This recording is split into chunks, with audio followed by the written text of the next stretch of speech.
Assalamualaikum warahmatullahi wabarakatuh. Salam sejahtera untuk kita semua. Perkenalkan, nama saya Aliyah Zana Nursa, peserta pelatihan dasar CPNS Angkatan 55. Pada kesempatan ini saya akan memaparkan tugas learning journal, tugas agenda 2, nilai dasar ASN. Semoga paparan kali ini bisa memberikan manfaat baik bagi saya pribadi maupun bagi rekan-rekan yang menyaksikan. Apa itu pembelajaran asinkronus? Pada sesi asinkronus, pembelajaran dilakukan secara mandiri melalui platform e-learning. Saya bisa mengakses modul, video, dan bahan bacaan kapan saja sesuai waktu luang. Metode ini memberi saya keleluasaan untuk mengatur ritme belajar sendiri. Saya juga bisa mengulang materi yang belum dipahami dan mencatat poin-poin penting tanpa terburu-buru. Tantangannya dibutuhkan kedisiplinan diri yang tinggi agar tetap konsisten menyelesaikan tugas tepat waktu, karena tidak ada pengawasan langsung dari para pengajar.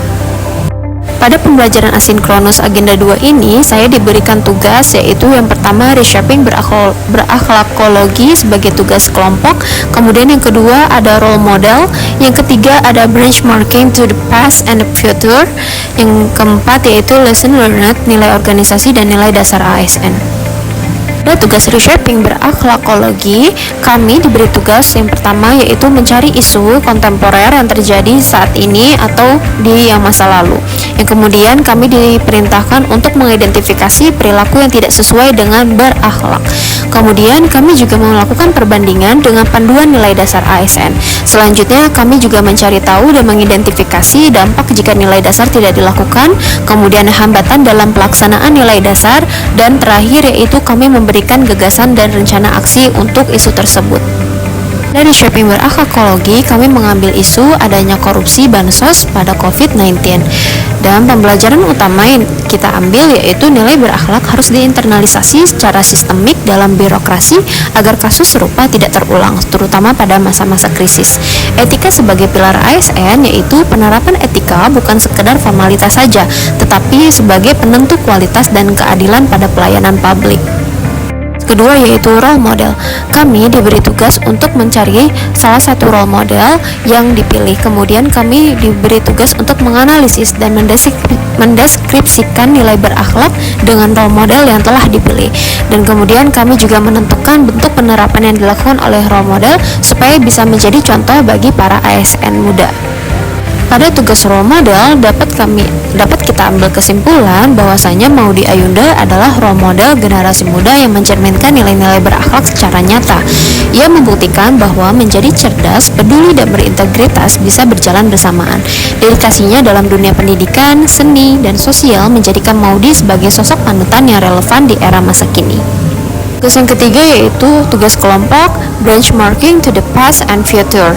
Di sini kami diberi tugas untuk memilih salah satu perusahaan yang mana dapat kita analisis nilai-nilai yang dimiliki organisasi dan diterapkan di perusahaan tersebut pada saat ini.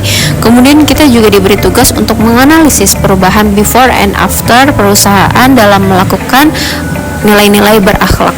Kemudian yang ketiga yaitu kami memberikan kesimpulan berisikan urgensi nilai-nilai atau budaya kerja terhadap visi misi dari perusahaan. Di sini kami memilih perusahaan Paragon. Pada tugas ini saya dapat ambil kesimpulan bahwasanya nilai berakhlak tidak hanya menjadi slogan saja, tetapi benar-benar hidup dalam keseharian dari Paragon. Sejalan dengan budaya organisasi yang menekankan pertumbuhan, inovasi, pelayanan, dan kontribusi positif bagi masyarakat. Tugas selanjutnya yaitu lesson learned.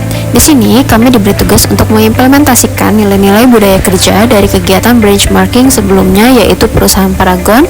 Kemudian selanjutnya kami diberi tugas untuk menyelaraskan nilai organisasi yang dimiliki organisasi tersebut dengan nilai dasar berakhlak ASN dan panduan perilakunya, yaitu persamaan nilai organisasi dengan nilai dasar ASN. Selanjutnya yang terakhir kami juga membuat rekomendasi kegiatan rutin yang dapat dilakukan agar berakhlak dapat terrealisasi oleh perusahaan tersebut. Demikianlah pemaparan tugas pelatihan dasar CPNS yang dapat saya sampaikan. Besar harapan saya materi ini dapat memberikan inspirasi dan menambah wawasan dalam upaya kita menjadi ASN yang profesional, berintegritas, dan berorientasi pada pelayanan publik. Terima kasih atas perhatian Bapak dan Ibu dan rekan-rekan semua. Wassalamualaikum warahmatullahi wabarakatuh.